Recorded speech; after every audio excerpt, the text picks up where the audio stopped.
Ya, baik. Assalamualaikum warahmatullahi wabarakatuh. Kami dari kelompok B16 ingin mempresentasikan tentang tugas UAS RPL kami yang berjudul Sistem Informasi Penjualan Takoyae. Perkenalkan, nama saya Muhammad Haji Febriansyah sebagai perancangan DFD, OO, dan APL. Perkenalkan, saya Sergio Rubens Marolitua sebagai programming.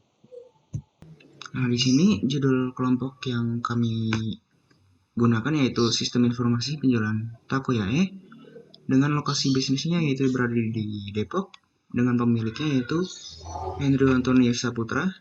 Aliran yang kami gunakan yaitu linear dan metodenya waterfall. Kenapa kami menggunakan aliran linear yaitu karena aliran ini aliran yang paling mudah digunakan dan paling simpel. Dan metodenya itu waterfall karena Mudah digunakan dan sesuai dengan urutan perencanaan kami. Oke, selamat siang buat semuanya. Kali ini kita akan mewawancarai dari pemilik toko. Bisa diperkenalkan pemilik tokonya? Iya, nama saya Andrew Antoni Saputra, pemilik warung Takoyaki Depok. Kalau boleh tahu alasan Anda memilih usaha makanan Jepang ini dibanding usaha lain atau mungkin usaha jenis lainnya apa? Awal mulanya emang bikin warung tuh masih asal-asalan tuh mas, masih acak-acakan lah. Dulu gue jualannya ada takoyaki, ada sosis, ada seblak. Karena pengen terfokusnya apa, karena gue suka Jepang juga, akhirnya memutuskan pilih makanan Jepang akhirnya.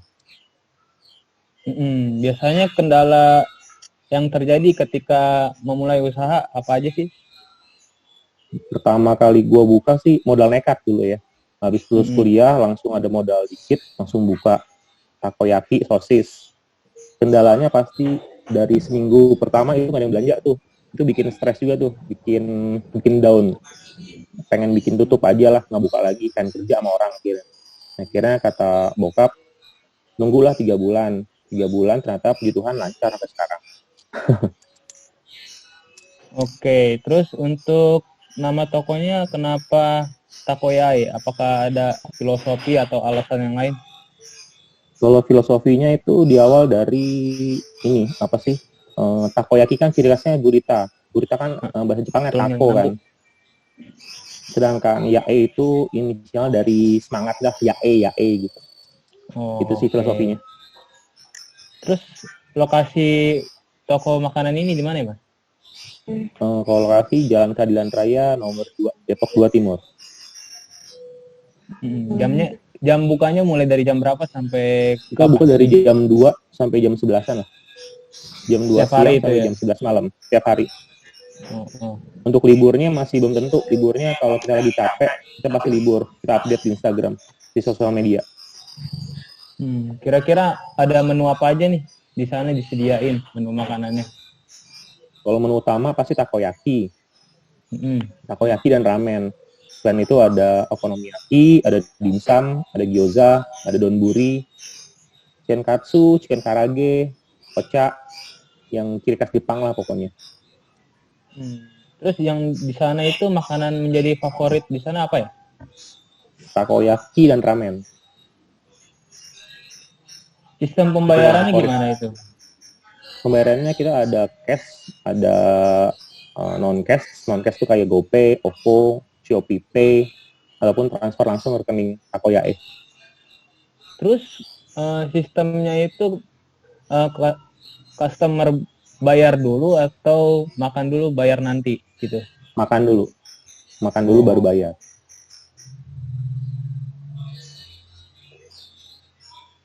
Terus makanan ini tersedia di kayak marketplace seperti GoFood, GrabFood? Iya, kita ada di GoFood dan ada di GrabFood. Jumlah karyawan di sana ada berapa ya? Jumlah karyawan 1. Untuk membeli bahan makanan ini setiap bulan atau per bulan, terus di mana? Biasanya ada beda-beda ya, ada yang harian, ada yang mingguan biasanya sih. Kalau harian tuh kayak sayur-sayuran itu tiap hari beli. Itu sih di pasar dekat warung. Sedangkan bahan-bahan yang lainnya biasanya ada dikirim dari supplier.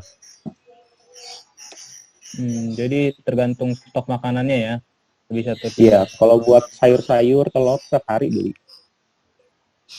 Oke, terima kasih ya kepada Mas Andrew sudah meluangkan waktunya untuk diwawancarai dan menjawab pertanyaan-pertanyaan dari kami. Terima kasih.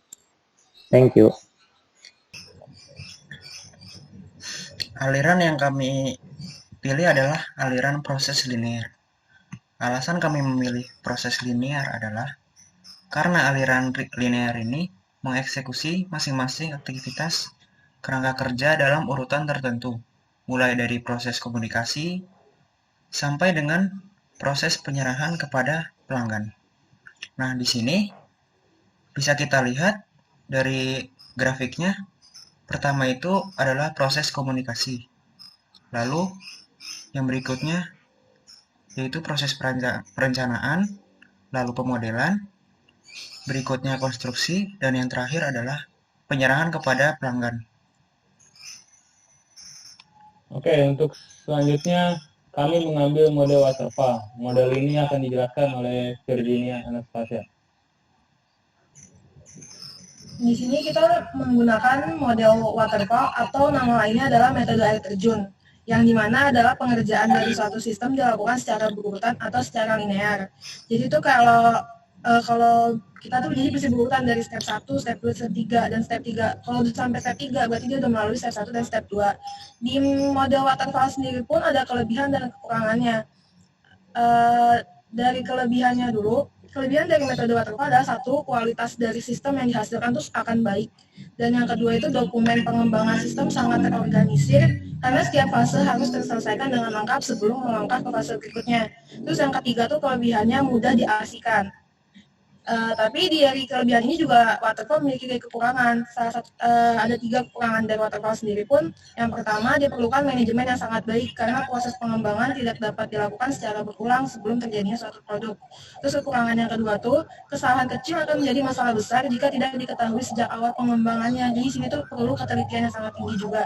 Dan kekurangan yang ketiga adalah pengguna sulit menyatakan kebutuhan secara eksplisit sehingga tidak dapat mengakomodasi ketidakpastian pada saat awal pengembangan. Sekian sih yang bisa saya bagikan tentang waterfall. Untuk penjelasan workflow akan dijelaskan oleh Muhammad Haji Fabiansa. Ya, jadi berikut adalah contoh workflow bisnisnya. Yang pertama itu pelanggan melakukan pemesanan kepada Takoyaya ini. Lalu penjualnya mengecek stok makanan apakah masih tersedia atau tidak. Jika masih tersedia, penjual akan menyiapkan pesanan. Lalu jika stoknya sudah habis, penjual akan bertanya kepada pelanggan apakah ingin mengganti pesanan atau tidak. Jika pelanggan ingin melakukan penggantian pemesanan atau melakukan pergantian menu, maka penjual kembali mengecek stok makanannya. Lalu, jika ada, penjual akan menyiapkan pesanan pelanggan tersebut. Setelah itu, penjual menghitung total yang dibeli oleh pelanggan. Selanjutnya, pelanggan itu melakukan pembayaran. Nah, setelah itu selesai. Nah, jika di sini penjual pada saat ingin bertanya pada saat mengganti pesanan, jika pelanggannya tidak mau, maka langsung selesai. Nah. Berikut adalah LOC cost, yaitu yang pertama line of code dari interface pemakai dan fasilitas kontrol. Optimisnya yang kita perkiraan itu 2.000, most likely-nya 4.000, pesimistiknya 5.000 pada kenyataannya. Hasil IFV-nya itu adalah 1833 baris kode. Di manajemen database, optimistiknya 600, most likely-nya 1.500, pesimistiknya 2.000.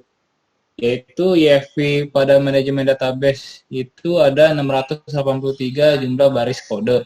Lalu selanjutnya di kontrol periferal. Itu optimistiknya di 1.500, most likely-nya 2.000, pesimistiknya 3.000. Sehingga hasil EV-nya yaitu 1083 LOC. Lalu ada modul desain analisis. Optimistiknya 1000, most likely-nya 2000, lalu pesimistiknya 2500. Dan didapatkan hasil EV-nya 1000 LOC. Di bagian tabel terdapat fungsi dan LOC baris kode terestimasi, yaitu interface, pemakaian, yaitu di situ ada 1833, manajemen database 683, kontrol periferal 1083, modul desain analisis 1000, dengan total 4.599. Jika produktivitas rata-rata organisasional 1000 per LOC orang sampai per bulan, upah karyawan 4.500 per bulan, berkode 4.000 berdasarkan 4.599 baris kode dibanding dengan 1.000 baris kode per bulan, yaitu satu karyawan, karena di toko ini terdapat satu karyawan. B. Estimasi biaya proyek berdasarkan LOC yaitu 4.599 dikali 4.000 baris kode, yaitu jumlahnya ada 18.396.000. C. Estimasi biaya proyek berdasarkan upah yang ada satu karyawan dikali dengan upah karyawan 4.500 per bulan, jadinya 4.500. Selanjutnya arsitektur perangkat lunak, yaitu struktur sistem dari suatu program atau sistem komputer yang terdiri dari komponen-komponen perangkat lunak. Dan berikut dari gambar arsitektur perangkat lunak. Baik, saya akan mencoba menjelaskan dengan APL. Nah, di sini adalah user, tabel user dengan isinya itu manage user dan login. Nah, di sini nanti akan menampilkan info user.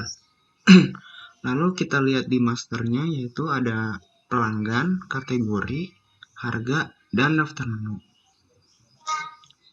Lalu di pemesanan itu ada pemesanan dan status pemesanan. Di pembayaran itu ada pembayaran.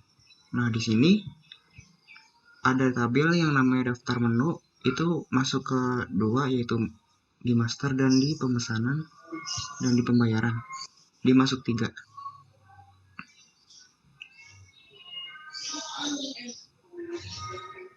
Diagram konteks adalah diagram yang terdiri dari suatu proses dan menggambarkan ruang lingkup suatu sistem.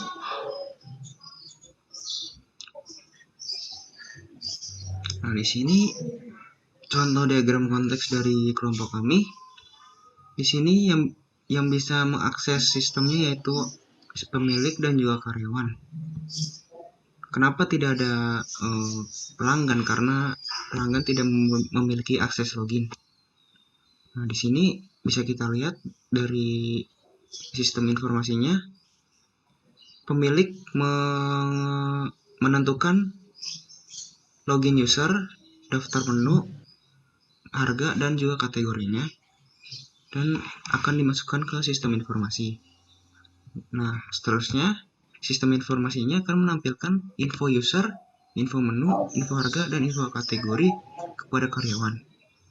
Nah, nantinya karyawan akan menginput data pelanggan pada saat memesan, yaitu pelanggan, pemesanan, dan pembayaran.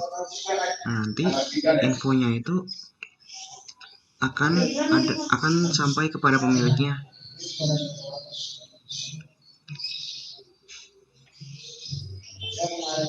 IRD adalah suatu bentuk diagram yang menjelaskan hubungan antar objek data yang mempunyai hubungan antar ya. Nah, ini adalah IRD dari kelompok kami. Awalnya itu dari pelanggan, kemudian memesan. Nah, di memesan ini ada dua tabel, yaitu tabel pemesanan dan juga tabel status pemesanan. Nah, berikutnya pelanggan memilih menu. Nah, di memilih menu ini ada tabel daftar menu dan juga kategori menu. Nah, lalu pelanggan akan lanjut membayar. Nah, di sini ada tabel harga dan juga pembayaran. Nah, bisa kita lihat di sini ada tabel user berdiri sendiri, yaitu untuk login usernya.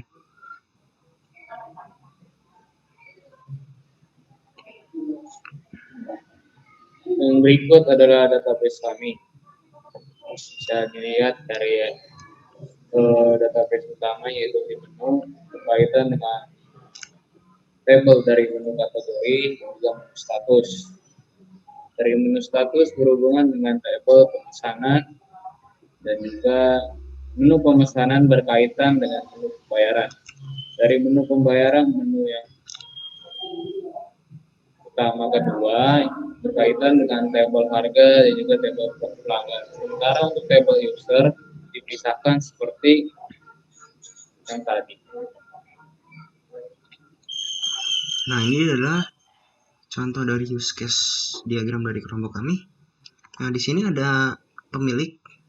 Pemilik itu mempunyai akses login user, mengubah daftar menu, menentukan kategori, dan menentukan harga. Nah, kenapa karyawannya nggak bisa punya akses? Karena ya bukan haknya. Nah, lalu karyawan di sini akan akan login dulu di webnya, lalu menginput data pelanggan, lalu pelanggan melakukan pemesanan, pelanggan memilih daftar menu, lalu karyawan menyiapkan pesanan, lalu mengubah status pemesanan. Berikutnya pelanggan melihat status pemesanan dan melakukan pembayaran. Nah, di sini yang terakhir itu ada dua opsi. Jika pelanggan take away, membungkus untuk dibawa ke rumah, maka dia akan mengambil pesanan. Nah, jika makan di tempat, maka karyawan akan mengantarkan pesanan.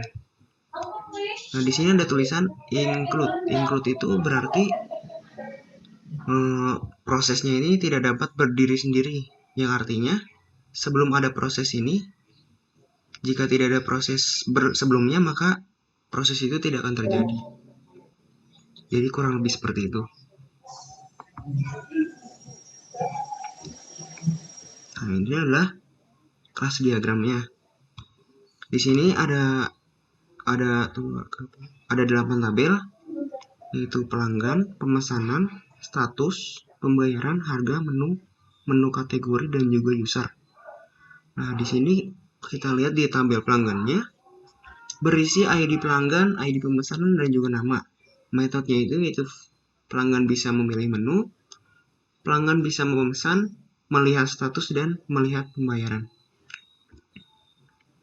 Nah, di sini ada hubungan garis, yaitu pelanggan, ada hubungan dari ID pemesanan ke tabel pelanggan, ada di foreign key.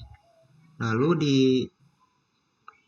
ID pelanggan ini masuk ke tabel pembayaran dan juga ID harga, foreign key ke tabel pembayaran. Nah, di sini menu status dan juga kategori itu foreign key ke tabel menu. Lalu ID kategori foreign key ke tabel harga dan juga ID menu foreign key ke tabel harga. Nah, di sini ada tabel user, berisi ID user, username, dan juga password. Dan ini adalah web yang kami buat. Begini tampilan awalnya, tampilan loginnya. Sebagai di sini kita hanya yang bisa mengakses web ini bagian karyawan di kasir atau pemilik tokonya. Kita masuk sebagai admin. Lalu di sini ada menu bagian home, yaitu bisa langsung melihat berbagai menu makanan dan harga-harganya. Ada kategori menunya, seperti misalnya ramen,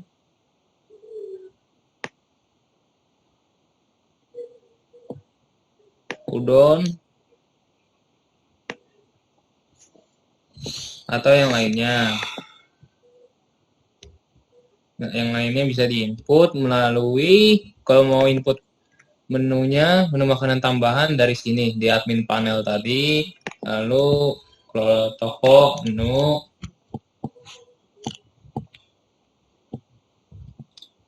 tambah produk, misalnya namanya nasi goreng. Pilih kategori lainnya, deskripsi nasi goreng pedas. Harganya 20.000 misalnya. Terus dari sini kita masukkan gambarnya.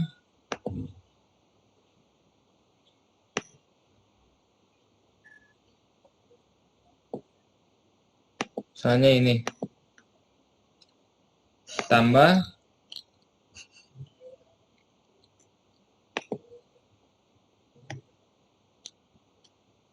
nah, kita bisa lihat dari di pack kedua. Sebentar.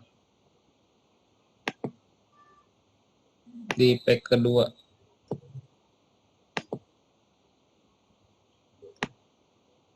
Nah, ini gambarnya misalnya. Nasi goreng pedas buat tanggal sini dimasukkan. Lalu ada metode pembayarannya bagian sini. Misalnya kita akan melakukan demonstrasi pemesanannya. Di bagian home ini kita bisa mengklik salah satu menu. Misalnya yang tadi. Lihat menu. Lihat menu. Tambah.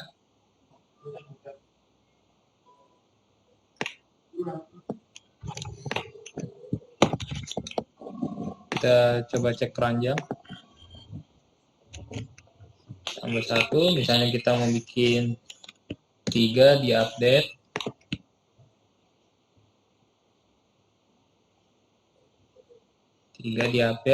Total harganya di sini 60.000. Lalu misalnya mau tambah lagi di bagian home, kita tambahkan lagi misalnya menu yang lain.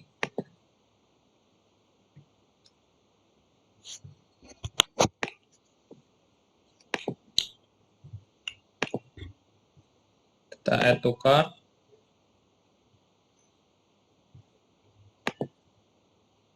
Sudah, seperti sudah masuk. Lalu kita ubah misalnya tambah 2. Kita update lagi sama seperti yang tadi.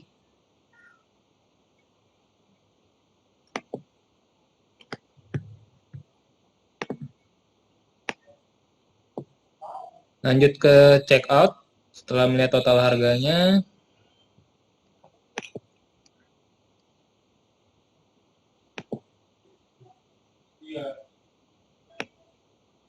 Total harganya segini, ini kode ordernya. Setelah sudah semua pasti, kita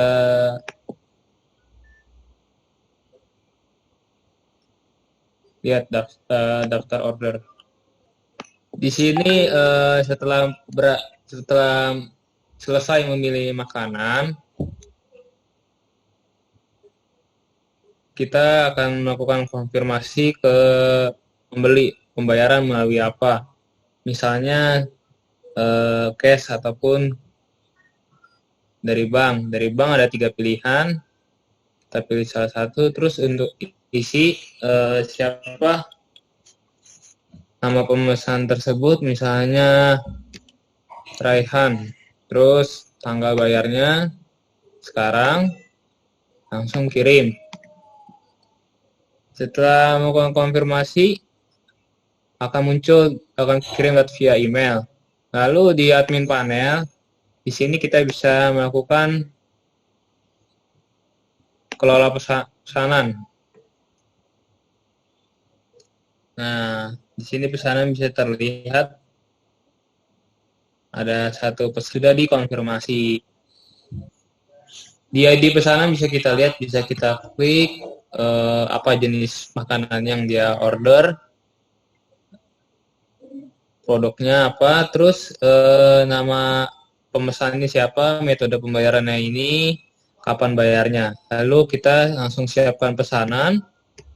Sini sudah dikonfirmasi, pesanan siap, makanan langsung diantar ke pembeli, dan pembeli langsung menunggu. Lalu yang terakhir itu ada evaluasi. Nah, metode evaluasi yang kami gunakan adalah usability testing. Kenapa kami memakai usability testing? Karena dengan metode evaluasi ini, kami dapat mengetahui seberapa nyaman dan puas pengguna menggunakan sistem informasi kami. Selain itu, kami dapat mengetahui apa saja yang perlu ditingkatkan untuk mencapai keinginan optimal pengguna. Selanjutnya adalah hasil evaluasi, yaitu dengan rentan nilai dari 1 sangat setuju sampai nilai 4 sangat tidak setuju. Jumlah responden yang kami gunakan sampai saat ini ada 7 responden. Yang pertama, dengan pertanyaan website mudah digunakan dan dipahami, dengan jumlah 3 orang memilih sangat setuju. Dan setuju ada 2 orang, dan terakhir ada tidak setuju 2 orang. Kedua, tampilan background atau website sesuai dari sisi warna, tata letak, dan keserasian. Terdapat responden yang sangat setuju ada 3 orang, setuju 2 orang, tidak setuju 1 orang, dan terakhir sangat tidak setuju 1 orang. Lalu terdapat pemberitahuan tentang data pemesanan atau tidak ada. Di sini ada 3 responden yang menyatakan sangat setuju, 2 responden setuju, 1 responden tidak setuju, dan 1 responden sangat tidak setuju. Lalu selanjutnya ada kesesuaian pemesanan pada menu checkout. Nah, di sini ada 3 orang yang menyatakan sangat setuju, 2 orang setuju. Dan berikut adalah keluhan, saran, atau pendapat dari user yang melihat website kami, yaitu ada yang menilai sudah cukup baik, dikembangkan, ada yang sudah bagus, dan tampilan webnya lebih simpel. Ya, sekian presentasi UAS dari kelompok kami. Kurang lebihnya mohon maaf. Assalamualaikum warahmatullahi wabarakatuh. Terima kasih semua.